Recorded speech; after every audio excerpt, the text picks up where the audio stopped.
May മാസം 26-നാണ് retired കേന്ദ്ര സർക്കാർ ജീവനക്കാരനായ കൊല്ലം സ്വദേശി പാപ്പച്ചൻ സഞ്ചരിച്ച സൈക്കിളിൽ കാറിടിച്ച് കൊല്ലപ്പെട്ടത്.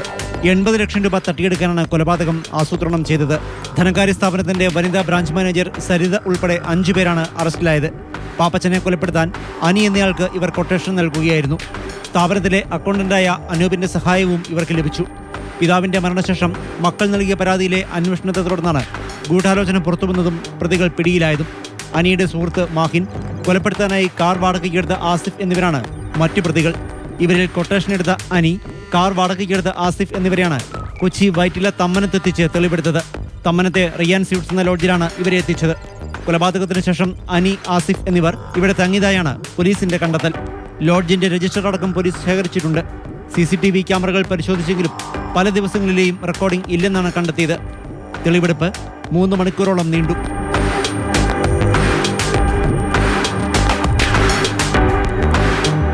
മാതൃഭൂമി ന്യൂസ്, കൊച്ചി.